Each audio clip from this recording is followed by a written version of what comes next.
Hola, soy la Basmati y de nuevo con vosotros. Hoy os voy a hablar del Renacimiento carolingio, que es, ya sabéis, Carlomagno en concomitancia con la Iglesia, que supuso un gran impulso a lo que hoy tenemos de concepto de Europa. Pero el Renacimiento carolingio realmente se asocia, fue un término en la denominación acuñada por el filólogo francés Jean-Jacques Ampère en 1832 y se asocia con el Renacimiento, con la palabra Renacimiento italiana, pero no, en fin. O sea, los franceses con Le Grandeur, ya sabéis que ellos, en fin, pues son de mucha pompa y boato, pero al final ha arraigado el concepto de renacimiento carolingio, pero el renacimiento italiano en 480 fue otra cosa, fue un boom bestial. Bueno, y este también es muy importante, pero no tiene la dimensión del otro, ahora os lo contaré. Se utiliza fue instituido por este señor para designar, por comparación con el Renacimiento italiano de los siglos XV y XVI, el periodo de resurgimiento cultural que se da en el ámbito del Imperio carolingio de fines del siglo VIII con Carlomagno y comienzos del IX, coincidiendo con los primeros carolingios, que son Carlomagno y Ludovico Pío, que les sucede. Carlomagno es nieto de Carlos Martel, hijo de Pipino el Breve, etc. Antes que él había unos calores aquí, unos mayordomos de palacio que realmente eran como un poco los favoritos, como el Prime Minister, ¿no? Que conocemos, los que realmente reinaba. Pero después, a partir de Carlomagno, Pipino el Breve, casi Carlomagno, yo creo que hay muchas reformas de Pipino el Breve que se han omitido, mientras que Carlomagno, digamos, es como más famoso, pero no hay nada por generación espontánea. Bueno, voy a continuar. Durante este periodo hubo un aumento de los estudios artísticos, literarios, jurídicos y litúrgicos. Yo lo asocio siempre a Cluny y Cister. Se reforman los ritos sacramentales, son muy importantes en la Iglesia. De hecho, él va a ser el emperador del Sacro Imperio.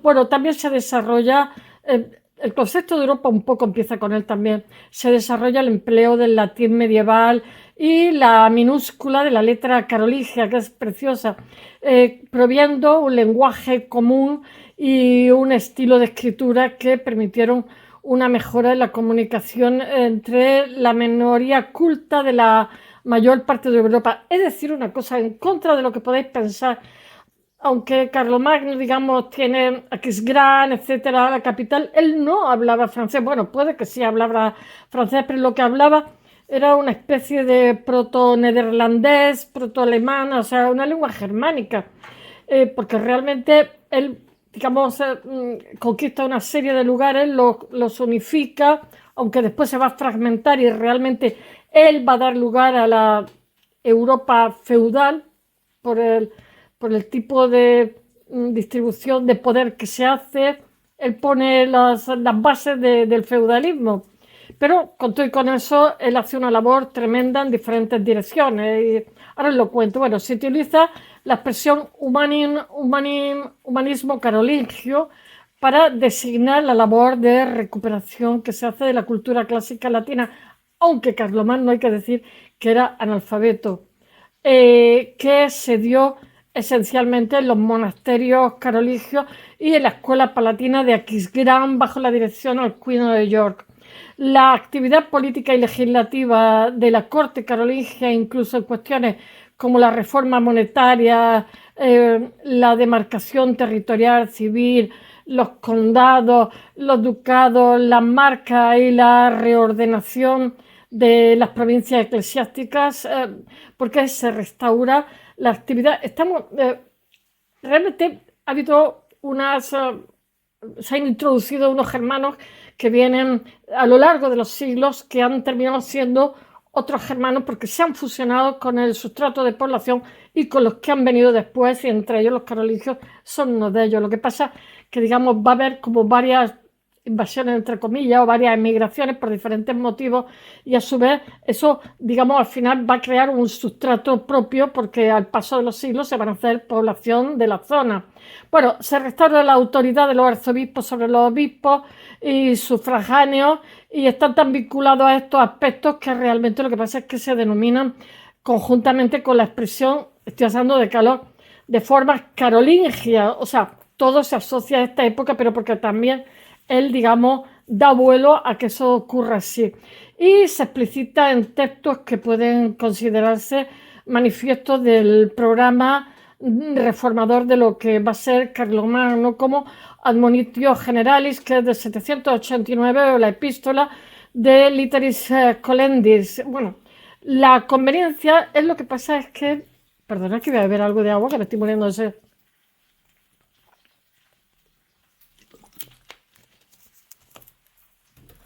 La conveniencia del uso renacimiento para describir este periodo, aquí para nosotros es objeto de debate.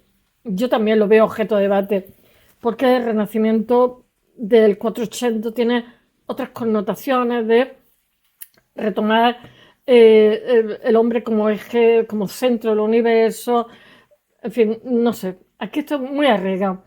Entre otras razones, porque la mayoría de los cambios en este periodo se limitaron casi completamente a lo que era el ámbito del clero. No hay otros, y fueron dirigidos desde el poder como un programa consciente. Además, Carlomagno elegía también obispos y cosas así. O sea, quiero deciros que, bueno, careciendo del dinamismo social que caracterizó lo que fue el renacimiento de la Edad Moderna, del 480. Más que un renacimiento, lo que se diría serían nuevos movimientos, ¿no? Más bien, nuevos movimientos culturales que cambian el organigrama, el mapa político, ¿no? Y consiste en un intento de recrear lo que fue el Imperio Romano, porque él a los longobardos de Italia los conquista, primero se casa con una de sus hijas y la repudia al año. Él va a tener 21 hijos y 11 esposos. Bueno, entre concubinas, esposas 4 y concubinas 7. Pero era de misa y comunión diaria, ¿eh? Pues aquí no entramos. Él quiere recrear el Imperio Romano y unificar lo que es la diversidad cultural europea bajo el cristianismo romano. Quiere convertir. O sea, quiere un solo Dios, una sola homogeneizar sería. Y entonces el Imperio carolingio lo que pasa es que marca el inicio de lo que es una nueva etapa, una nueva concepción de poder, habría que decirlo, de las relaciones entre la Iglesia y el Estado. Hay una asociación entre el poder temporal y el intemporal que se retroalimenta. O sea, resulta imprescindible para algo, porque de alguna forma el poder intemporal también muchas veces hace lo blanco-negro, o sea, legitima la arbitrariedad del poder, porque de alguna forma el poder intemporal ha sobrevivido 2000 años gracias a esta asociación, y a su vez el poder temporal, pues eso, por la gracia de Dios, también se necesita. Bueno, Carlomagno fue un visionario totalmente, se veía a sí mismo como un defensor del cristianismo. Además, era un ferviente creyente. Estaba totalmente identificado con lo que es la Iglesia Católica, pero la Iglesia Católica es un corpus que se está haciendo al paso de los siglos. Ya sabéis, todas las herejías que en el siglo VIII ya han acontecido y las que quedan por acontecer. Además, como la mayoría de los clérigos sabían leer y escribir, su ayuda era imprescindible para la administración de su imperio, así como para crear un sistema educativo, que él era analfabeto, pero lo crea. Él es bastante partidario de que eso sea así.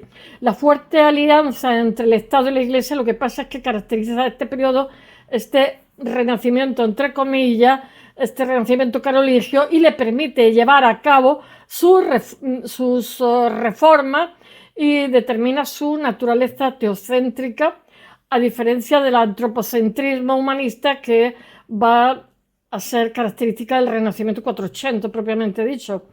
De hecho, Irene quería ser emperatriz y el Papa hizo emperador a Carlomagno. O sea, bueno, después hay monjes irlandeses, monasterios, bibliotecas, y a finales del siglo VI lo que pasa es que en la Galia el monje historiador Gregorio Tours dice: desdichado de nuestro tiempo, que ha visto perecer entre nosotros el estudio de las letras. Bueno, contrariamente a Irlanda, que ni había pertenecido al imperio ni sufrió las invasiones, se había incorporado a la cristiandad en ese momento. Estamos hablando del siglo VI, desarrollando una pujante cultura. Eran y son unos excepcionales artistas, músicos, etcétera.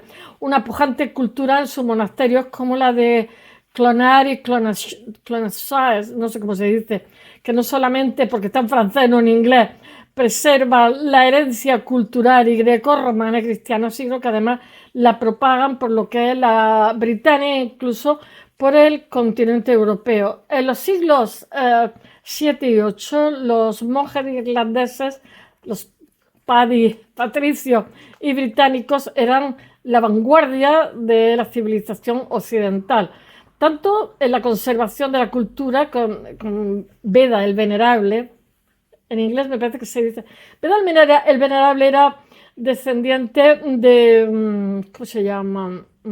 Saxon, de los que vinieron, pues fueron contratados alemanes para, sobre todo, porque claro, para los italianos hacían una temperatura horrorosa en el Londino, y todo lloviendo 11 meses al año o más. Y entonces en la última etapa pues contrataron Saxon, frisones, etcétera, etcétera, que al final arraigaron. Entonces Beda el Venerable era descendiente de Saxon y de alguna forma la literatura, los britons se defendieron de los Saxon haciendo la literatura artúrica que os he contado, ¿no? Y había como una pujanza porque en el UK le pasé como España, que hay de todo, churra y merina por todo y mejor. Bueno, Beda el Venerable fue un escritor, un erudito anglosajón, como en su difusión.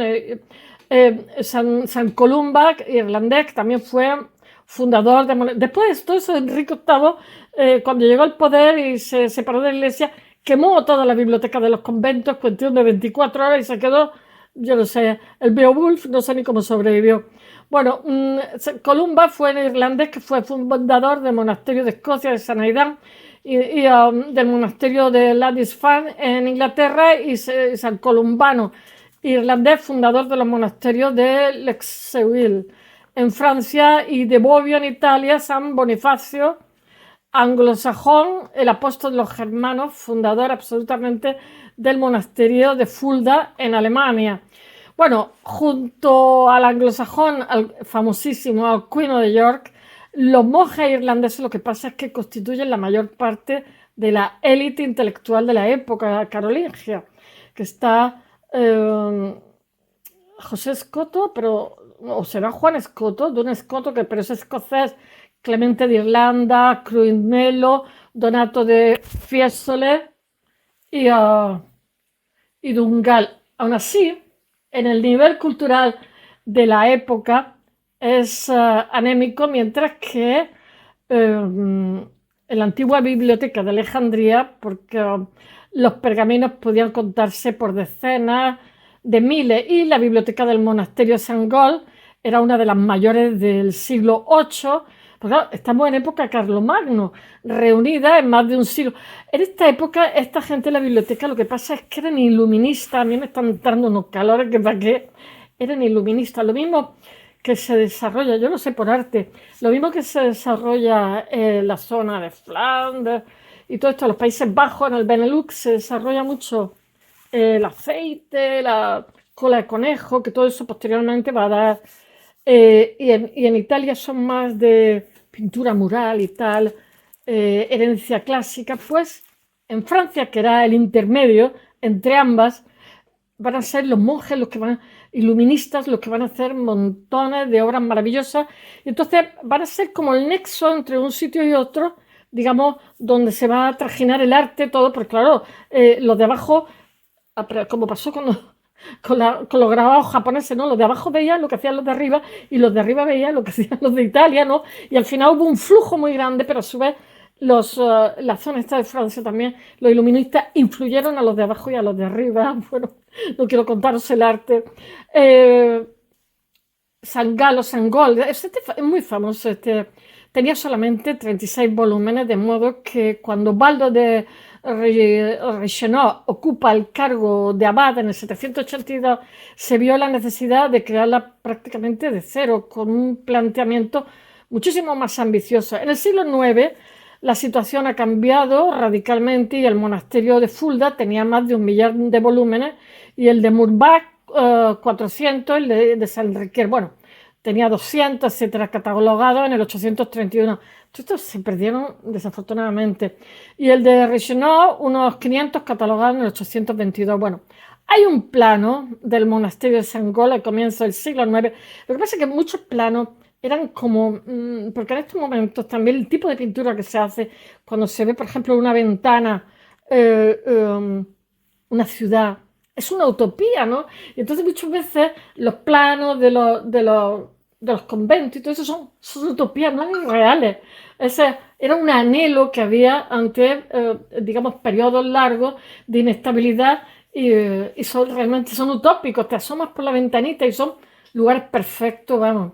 Bueno, el de San Gol, refleja en el plano una biblioteca que ocupa un lugar propio situado al norte del presbiterio. Ya sabéis que todos estos lugares fueron mantenedores de la cultura clásica, lo mismo que también lo fueron los musulmanes, que no solamente la tradujeron, sino que también la ampliaron, porque le añadieron, digamos, el conocimiento del creciente fértil. Bueno, de forma simétrica a la sacristía situada al sur. Bueno, en la planta inferior se sitúa el escritorio, con una mesa central y 7 puestos de copistas sin alma, dispuestos contra los muros. Después está la biblioteca propiamente dicha, ocuparía la planta superior. Entre los centros monásticos más poderosos estaba la abadía de Saint-Denis, que también es muy famosa, que esa está cerca de París. Yo creo que la abadía de Saint-Denis es donde se entierran las familias reales, no lo sé, me va por la cabeza. Que goza desde mediados del siglo VII de independencia jurisdiccional frente al obispado, dependiendo directamente del Papa. Fue allí donde Esteban II, lo que pasa es que legitima el acceso al poder de la dinastía carolingia y confirma su particular relación con ella, consagrando a Pipino el Breve en el 754, por la gracia de Dios, ese mesianismo que se imprime, ¿no? Y después se imprimen en las mismas monedas para publicitarse, ¿no? El contexto, en el siglo VIII, lo que pasa como consecuencia de varios procesos políticos, se produce una alianza entre el reino franco y el papado, como sabéis, ¿no? Y Carlomagno lleva a cabo una serie de intensas campañas militares que le permiten por primera vez en siglos pacificar Francia, Italia y Alemania, restaurando, por eso se dicen que es el creador de lo que es la Europa que conocemos hoy, creando la práctica totalidad del imperio de Occidente, excepto Britania, Hispania y África romana. Bueno, para controlar ese vasto territorio, este vasto imperio, necesita un bien entrenado servicio civil que pudiera sostener una burocracia. Ahí la estropeamos, maestro. Una burocracia estatal, por lo que se decidió a llevar a cabo una profunda reforma educacional y aparejada a su reforma administrativa que le permitiera sostener por medios pacíficos en el tiempo lo ganado por la conquista militar. Sí, lo mismo que hicieron aquí después de la reconquista, que con las órdenes militares cogieron y venga, a repartir terreno para que, como el rey no tenía capacidad de mantenerlo, pues se los dio a este señor que los mantenga y al final acaba siendo suyo. Bueno, el mismo Carlomagno por las noches se preocupó de aprender a leer y escribir. Si nunca aprendió a leer y escribir, ¿qué me dice? El grado de instrucción del emperador como alumno de su propia escuela no está claro. Algunas fuentes, lo que pasa, lo presentan como un completo iletrado. Yo me lo creo. Y otras señalan que sus dificultades, a lo mejor tenía algún problema de aprendizaje. Yo sí que sé que hay cosas que si no se aprenden a una edad después cuestan mucho, ¿eh? Porque yo tengo conocidos que han sido, no ellos, sino sus abuelos y tal, analfabetos y después les ha costado muchísimo y eran gente que eran inteligentes. Pero es que las cosas hay que aprenderlas a una edad. Bueno, otros dicen que realmente no eran analfabetos, sino que tenían problemas a la hora de escribir latín. debido a heridas de guerra en sus manos. Bueno, nunca lo sabremos y la verdad es que nos da igual porque hizo muchísimas reformas, fue muy valioso y hizo reformas educativas. Porque las dimensiones del imperio de Carlomagno lo que pasa es que precisaban de un aparato burocrático que los sostuviera y para ello necesitaba servidores, como he dicho, públicos alfabetizados. Y eso se hace aquí también para los funcionarios cuando se crean la audiencia aquí en España después de la Reconquista y se llamaba no sé qué, de corte y espada, algo así. Bueno, es decir, que supiera Lexi, voy a contar otra cosa. En este momento la lengua franca era el latín, como ahora mismo lo es en inglés y supongo que dentro de poco lo será el chino. ¡Ah, que muy difícil! Bueno, la falta de personas letradas significaba una grandísima dificultad para su origen y se encontraba en el hecho de que el latín vulgar estaba divergiendo en dialectos regionales, claro, y tanto, que al final dio lugar a lenguas. En España fue el caso de los umbros, que lo que pasa que eran los legionarios umbros que tenían su dialecto y interactuaron con lo que eran las lenguas que habían con anterioridad. Y entonces, pues el latín vulgar con los umbros se vio en eso, en el asturiano, el gallego, el catalán, el portugués, en fin, las diferentes lenguas. Los precursores de las lenguas romances modernas, bueno, mutuamente ininteligibles, bueno, de modo que ni siquiera los eruditos que emplearon el latín literario podían comunicarse sin dificultad con sus colegas por otros lugares de Europa. Bueno, para tratar de solucionar, claro, habría un estándar y habría montones de dialectos. Para tratar de solucionar estos problemas, lo que pasa es que Carlomagno ordenó la creación de escuelas y atrajo a muchos de los importantes, bueno, y tanto, a su corte, de los mejores cabezas, ¿no? Como Alcuino de York. Alcuino y Carlomagno lo que pasa es que se encontraron en Italia en el 781 y al año siguiente hizo un fichaje. Carlomagno lo llamó para que le asistiera a una reforma educativa que, iniciada en la escuela de la corte de Aquisgrán, cuyas funciones podían considerarse los precedentes de lo que es la universidad medieval, se difundiera una red de escuelas episcopales que habrían de crearse en cada una de las diócesis y cada parte del imperio. Claro, es una forma de dinamizar la sociedad, la cultura, siempre, siempre. Eso es un anhelo que si se pierde en una sociedad, están perdidos ellos, han perdido el futuro. Se establece el currículo estandarizado, el trivium y el quadrivium, para los usos, que realmente la retórica actualizada en ese momento, en esa escuela. Alcuino se encarga de la recopilación y de la propia redacción de todo tipo de libros de texto, a veces tan rudimentarios como listas de palabras. Bueno, la minúscula aparece en las letrillas carolingias. La minúscula carolingia lo que proporcionó es un modelo de escritura claro y sencillo para los manuales usados en primer lugar en los monasterios de Corbie y Marmoutier en San Martín de Tours.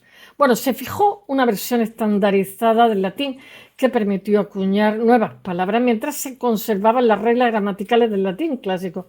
El latín medieval lo que pasa es que se convirtió en la koiné de la élite cultural europea y tanto, permitiendo a clérigos, funcionarios y viajeros hacerse entender por toda la Europa occidental. Claro, los trabajos científicos, los trabajos filosóficos y todo estaban en latín.